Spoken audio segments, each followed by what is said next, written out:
आज लोग 2 दिन का, 3 दिन का, 40-40 दिन का रोज़ा रख के कहते हैं मैंने यीशु के लिए दुख उठाया। और मेरी बहन, मेरे भाई, आपने यीशु के लिए दुख नहीं उठाया। इसे यीशु के लिए दुख उठाना नहीं कहते।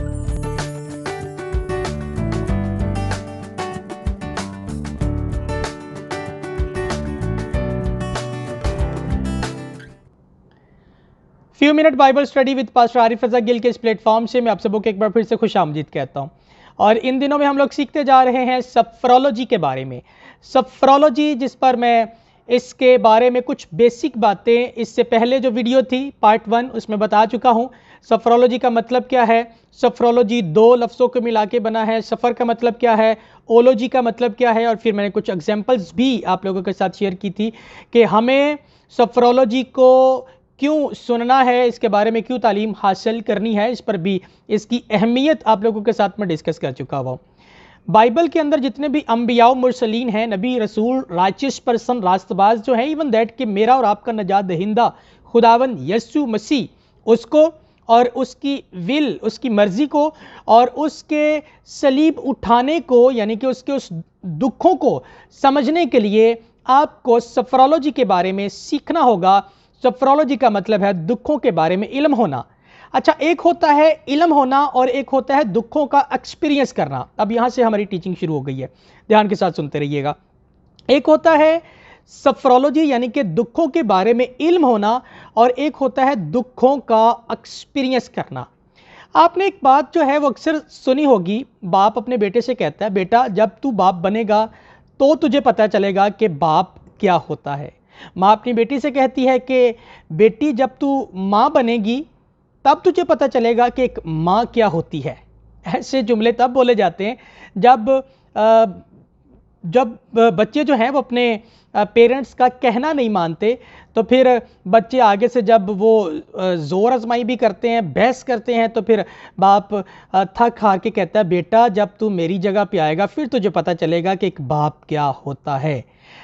बेसिकली बाप या माँ बच्चे को ये नहीं सिखा रहे होते कि आप बाप बनोगे तो ये होगा। बेसिकली इसके पीछे कहने का मकसद ये होता है कि जब बाप बनोगे या फिर तुम माँ बनोगी तो तुम्हें एक्सपीरियंस होगा, जो मैं अभी एक्सपीरियंस कर रहा हूँ, कर रही हूँ, बाप यानी कि अपने बच्चों को पालते हुए उनकी जो है वो नोटी नोटी चीज़ों को भी इग्नोर करते हुए, उसकी ऐसी बातें जहाँ पर गुस्सा आ रहा हो और मारने को दिल कर रहा हो वहाँ पर भी अपने आप को कंट्रोल करते हुए, और वो सिखाना ये चाह रहा होता है। उसके पीछे, उस बात के पीछे लॉजिक ये होता है कि जब तू एक्सपीरियंस करेगा, मेरी जगह पे आके एक्सपीरियंस करेगा, एक बाप का एक्सपीरियंस करेगा, एक माँ होने का एक्सपीरियंस करेगी, तो तुझे पता चलेगा कि माँ क्या है, बाप क्या है। तो बात कर रहा हूं, एक होता है दुखों के बारे में जानना और एक होता है एक्सपीरियंस करना। एक्सपीरियंस करना, अभी तक आप जो हैं वो सिर्फ यीशु के दुखों के बारे में जानते हैं। इसमें से कुछ खादम भी हैं जो सिर्फ दुखों के बारे में जानते हैं। मैं आगे चल के बताता हूं कि वो कैसे सिर्फ जानते हैं, क्योंकि उन्होंने एक्सपीरियंस नहीं किया। एक्सपीरियंस करना और चीज़ होता है, जानना और चीज़ होता है। हाल ही में मैंने एक वीडियो बनाई थी, उसमें मैंने टॉपिक रखा था कि एक होता है खुदा को जानना और एक होता है खुदा के बारे में जानना। आई थिंक सो आपको याद आ गई होगी जिन्होंने वो वीडियो देखी होगी। मैंने अपने बच्चों की एग्जांपल दी थी उसमें भी, एडविन डेवन की भी। तो एक होता है किसी के बारे में जानना और एक होता है किसी को जानना, किसी को जानना और किसी के बारे में जानना। तो अब तक आप सिर्फ दुखों के बारे में जानते हैं।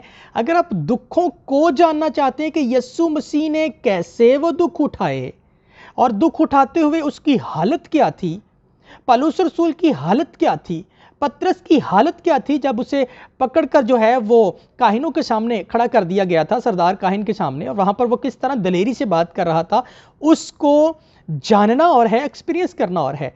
जब पलूस और सलास कैद खाना के अंदर थे, उसको आप लोग पढ़ तो लेते हैं, लेकिन उसको एक्सपीरियंस करना ये और बात है। और सफ्रोलॉजी जो है इसके अंदर सिखाया ये जाएगा आगे चल के भी, और अभी भी सिखाया ये जाएगा और ये जा रहा है कि हमें सिर्फ जानना नहीं है बल्कि एक्सपीरियंस करना है, एक्सपीरियंस करना है। और मैंने पिछले एपिसोड में जो फर्स्ट रेफरेंस आप लोगों के सामने रखा था वो था 1 पीटर चैप्टर 2 वर्स 21, जहां पर बाइबल के अंदर लिखा है कि हमें खुदावंद यीशु मसीह के नक्शे कदम पर चलना है। फुट स्टेप याद आ गया होगा। अब मैं सारी बातें तो रिपीट करने से रहा, आप वो वीडियो जाके देख लीजिएगा, उसमें मैंने बड़ी तफसील के साथ इस बात को एक्सप्लेन किया कि कैसे हमें खुदावंद यीशु मसीह के नक्शे कदम पर चलना है, यानी कि जैसे उसने दुख उठाया वैसे हमने भी दुख उठाना है। एक सवाल यहाँ पे मेरे जहन में उठ रहा है, और ये वो सवाल है जो आप लोगों के जहनों में भी उठता होगा कि क्या यीशु चाहता है कि हम दुख उठाएं? क्या खुदावंद यहोवा एलोहीम चाहते हैं कि हम दुख उठाएं? अच्छा, इसको पहले थोड़ा क्लियर करते चलें, क्योंकि आगे चल के जब मैं मज़ीद डेप्थ में जाऊंगा, मज़ीद गहरी बातें किस तरह से सब ने दुख उठाया, क्यों उठाया, जब वो बातें करूंगा तो आप लोगों की समझ में आ जाएं। इसलिए इस सवाल को पहले क्लियर करते चलें कि हाँ, यीशु की इसमें मर्जी है या नहीं है। जब आप यूहन्ना की अंजील पढ़ते हैं, उसके 15वें बाब की 11वीं आयत को, चले निकाले इसको, इस रेफरेंस को पहले पढ़ लेते हैं और फिर मज़ीद इसी तरह से सीखना जारी रखेंगे। और याद रखिएगा, हम सीख रहे हैं सफ्रोलॉजी के बारे में। जी, इस हवाले को पढ़ते हैं। लिखा है, मैंने ये बातें इसलिए तुमसे कही हैं कि मेरी खुशी तुम में हो और तुम्हारी खुशी पूरी हो जाए। मेरी खुशी तुम में हो और तुम्हारी खुशी पूरी हो जाए। अच्छा, यहाँ दो बातें हैं। एक तो हमारी खुशी पूरी होने के बारे में भी खुदा यीशु मसीह कहते हैं, और साथ ही साथ में वो कहता है मेरी खुशी पूरी हो जाए। अब सवाल ये पैदा होता है, यीशु की खुशी कौन सी थी? यही तो हम लोग अभी सीख रहे हैं ना, कि क्या यीशु भी हमारे दुख सहने में खुश है कि हम दुख उठाएं? तो यहाँ पर हमने अभी इस रेफरेंस को पढ़ा कि यीशु मसीह ने कहा कि मेरी खुशी तुम में पूरी हो जाए, मेरी खुशी तुम में पूरी हो और तुम्हारी खुशी पूरी हो जाए। अब ज़रा ध्यान के साथ इस बात को समझिएगा। जब आप लूका की अंजील पढ़ते हैं, उसके 16वें बाब की 15वीं आयत, तो वहाँ पर यीशु मसीह कहते हैं कि सारी दुनिया में जाकर, सारी कौमों में जाकर जो है वो अंजील की मुनादी करो। जो ईमान लाए उसको बपतिस्मा दो, ठीक है, जो ईमान लाए तौबा करे बपतिस्मा ले और वो निजात पाएगा। और अब फिर आगे मज़ीद जो है कुछ काम लिखे हुए हैं। तो यहाँ पर खुदा यीशु मसीह की खुशी किस बात में है कि हम लोग निकलें, हम लोग काम करें, हम लोग ग्रेट कमीशन पे काम करें, हम लोग जो हैं वो जगह ब जगह, यानी कि आप अगर किसी गांव के अंदर हैं तो गांव के लोगों को देखें जिनको ज़रूरत है वहां तक जाना। उसके बाद जो है आप अगर किसी सिटी में हैं, आप किसी जो है वो अरेबिक कंट्री के अंदर हैं, आप किसी इस्लामी कंट्री के अंदर हैं, आप यूरोपियन कंट्री के अंदर हैं, एशिया में हैं, ईस्ट में हैं, वेस्ट में हैं, नॉर्थ में हैं, साउथ में हैं, आप जहाँ भी हैं, यीशु मसीह की खुशी इस बात में है कि हम जाएं और उन जिंदगियों के पास जाएं जिनके पास अभी तक जो है वो गुड न्यूज़ नहीं पहुंची। तो यीशु की खुशी किस में है कि हम जाएं। और आपको पता है, जब हम जाएंगे तो एक्सपीरियंस होगा कि यीशु कैसे जाता था। हमें एक्सपीरियंस होगा कि पतरस रसूल जो है वो कैसे जाते थे, पौलुस रसूल कैसे जाते थे। कभी वो रोम में है, कभी वो करंथस की कलीसिया, कभी वो कुलसियों की कलीसिया, कभी गलतियों की कलीसिया में है। वो मुख्तलिफ कलीसियाओं के अंदर जो है वो जगह ब जगह फिर कर जो है वो मुनादी कर रहे हैं। तो अभी मैंने एक एग्जाम्पल भी दी थी, बाप बेटे से कहता है बेटा जब तू बाप बनेगा तो तुझे पता चलेगा, यानी कि जब तू एक्सपीरियंस करेगा। तो यहाँ पर भी हम लोग सीख रहे हैं कि हमने सिर्फ इन चीज़ों के बारे में जानना नहीं है, बल्कि इनका एक्सपीरियंस करना है। अगर यीशु के दुखों को समझना चाहते हैं सही तरीके से, यहाँ से आप फील करना चाहते हैं कि यीशु किस तरह से सताया गया, यीशु मसीह किस तरह से ठुकराया गया, यीशु मसीह ने किस तरह से सलीब उठाई, किस तरह से उसने सब कुछ बर्दाश्त किया, तो फिर आपको निकलना होगा, आपको जाना होगा, जगह ब जगह जाना होगा। आपको ऐसे लोगों के पास जाना होगा जहां जाना आपको लगता है कि ये तो जो है वो मेरा दुश्मन है, ये तो मेरी नहीं सुनेगा। ऐसे लोगों के पास जाना और उनको जाकर कहना यीशु आपसे प्यार करता है, यीशु चाहता है कि आप अपने आप को तब्दील कर ले, यीशु चाहता है आप उसके फॉलोअर बन जाएं। ऐसे लोगों के पास जाना, एक्सपीरियंस करना। तिमोथियस कहता है, पौलुस रसूल कहता है तिमोथियस से, जो कि उसका शागिर्द था, जब आप जो है वह तिमोथियस का ख़त पढ़ते हैं, दूसरा तिमोथियस का ख़त, उसके दूसरे बाब की 3री आयत, तो वहाँ पर तिमोथियस को पौलुस रसूल कहता है कि मसीह यस्सु के अच्छे सिपाही की तरह दुख सहने में मेरा शरीक हो। क्या करने में मेरा शरीक हो? दुख सहने में मेरा शरीक हो। अब आप जरा सोचें कि पौलुस रसूल अपने शागिर्द को क्या सिखा रहा है। यीशु मसीह वो कहते हैं मत्ती की अंजील उसके 16वें बाब की 24वीं आयत में कहते हैं कि खुद ही का इनकार करो, सलीब उठाओ। देखें यीशु क्या कह रहा है। यीशु कह रहा है अगर मेरे पीछे आना है, मेरा फॉलोवर बनना है तो सलीब उठा। पौलुस रसूल अपने शागिर्द से कहता है, तीमुथियुस से कहता है कि यीशु मसीह के लिए, यीशु मसीह में एक अच्छे सिपाही की तरह दुख सहने में मेरा शरीक हो। बात आ रही है समझ में? हम क्यों सफ्रोलॉजी पे सीख रहे हैं? क्योंकि पौलुस रसूल दुखों के लिए अपने आप को पेश कर चुका है और फिर आगे तीमुथियुस से भी कहता है कि दुख सहने के लिए मेरा शरीक हो। उसे पता था कि अगर हम यीशु को अपनी जिंदगी में लेके चलेंगे तो फिर दुख तो मिलेंगे, दुख तो मिलेंगे। कभी वो छोटे कैद खाना में, कभी वो बड़ी कैद में 2-3 साल की कैद में, कभी रोम जा रहा है, कभी जो है वो दमिश्क जा रहा है। जगह पर जगह जहाँ जहाँ वो जाता है उसको सताया भी जा रहा है, मारा भी जा रहा है। नेक्स्ट एपिसोड में मैं उसके दुखों को रखूँगा आपके सामने, पौलुस रसूल के भी, और फिर इन फ्यूचर आगे चल के यीशु मसीह ने कैसे कैसे दुख उठाए उनके बारे में भी मैं आप लोगों को बताऊँगा।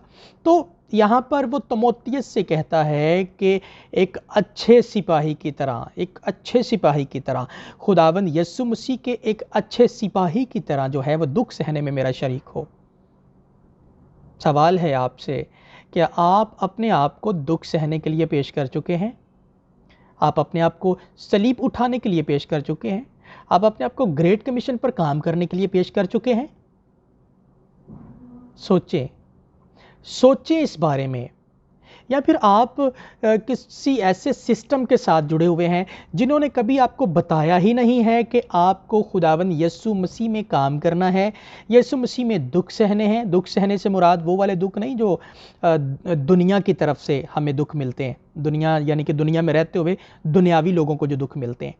यीशु मसीह के लिए दुख सहना ये एक अलग चीज़ होती है, यानी कि यीशु मसीह के नाम पर सताया जाना, यीशु मसीह के नाम पर लान तान को बर्दाश्त करना, यीशु मसीह की मुनादी करते हुए लोगों के तानों को सुनना, उनकी इग्नोरेंस को जो है वो बर्दाश्त करना, यह है यीशु मसीह के लिए दुख उठाना। आज लोग 2 दिन का, 3 दिन का, 40-40 दिन का रोज़ा रख के कहते हैं मैंने यीशु के लिए दुख उठाया। और मेरी बहन, मेरे भाई, आपने यीशु के लिए दुख नहीं उठाया। इसे यीशु के लिए दुख उठाना नहीं कहते। कहीं बाइबल में नहीं लिखा कि 40-30 इतने दिनों का रोज़ा रखो और मेरे लिए दुख उठाओ। नथिंग, नहीं मिलेगा, कोई स्क्रिप्चर नहीं मिलेगा। निकाल के दिखाइएगा बाइबल में से। मैं बाइबल को पढ़ता नहीं हूँ, मैं बाइबल को खाता हूँ, पीता हूँ, बाइबल को पढ़ा है। कहीं ऐसा नहीं मिलेगा। हाँ, एक चीज़ आपको ज़रूर मिलेगी, वो कहेगा जा बेटा, जाकर शागिर्द बना, जा बेटी, जाकर जो है वो औरतों में मुनादी कर, और जाकर जो है वो कलीसियाएँ तमीर कर, बना जाके उनको, अपने हस्बैंड के साथ जा, अपने बुज़ुर्गों के साथ जा, चर्च की एक्टिविटीज़ में शामिल हो, ताकि जब लोग तुझे कुछ कहें तो तुम मेरे नाम पर बर्दाश्त कर सके। यह है यीशु मसीह के लिए दुख उठाना, यह है यीशु के लिए दुख उठाना। क्या इस तरह से दुख उठा रहे हैं आप? अगर एल्डर के तौर पे काम कर रहे हैं, डीकन के तौर पर काम कर रहे हैं, एवेंजलिस्ट के तौर पर काम कर रहे हैं, पास्टर, डॉक्टर, रेवरेंड, बिशप, किसी भी ओहदे पे काम कर रहे हैं, क्या आप यीशु मसीह का काम करते करते दुख उठा रहे हैं? आपको पता है ज़बूर नवीस कहता है, ज़बूर 119 में वो कहता है, अच्छा हुआ कि मैंने मुसीबत उठाई ताकि तेरे आइन सीख सकूं। हालेलुया। तेरे आइन, तेरे हुक्मों को, तेरी मर्जी को मैं जान सकूं, इसलिए मैं तेरा शुक्र करता हूं कि मैंने मुसीबत उठाई। ओह प्रेज़ द लॉर्ड, खुदावंद तेरा शुक्र हो। इसलिए आज आप लोगों ने अपने बारे में सिर्फ इतना सोचना है, क्या मैं दुख उठा रहा हूं, यीशु के लिए दुख उठा रहा हूं? क्या मैं लोगों के पास जाती हूँ कि मैं उनको खुदावंद का कलाम सुनाऊँ? उनको भी जिनको शायद मैं बुरा समझता हूँ, उनके पास भी क्या मैं जा रहा हूँ? जिनको ज़रूरत है कि मैं उनके पास जा रहा हूँ, क्योंकि उनको ज़रूरत है कि आप उनके पास जाएं। क्योंकि बाइबल में लिखा है कि उसने आपको चुना ही इसलिए ताकि आप खिदमत के लिए पेश करें। पाक रूह जिसे आप अपना अच्छा मददगार कहते हैं, वो दिया किस लिए गया? इसीलिए दिया गया ताकि आप यीशु के लिए अपने आप को पेश करें। रसूलों के अमाल पहले बाब की 8वीं आयत के अंदर लिखा है कि यीशु मसीह ने होली स्पिरिट देने का वादा इसलिए किया ताकि हम यरूशलेम से शुरू करके ज़मीन की इंतहा तक उसकी गवाही दे, उसके गवाह बने। और यही था जो इब्तदाई कलीसियाओं ने किया, और ये करते करते उन्होंने दुख उठाए।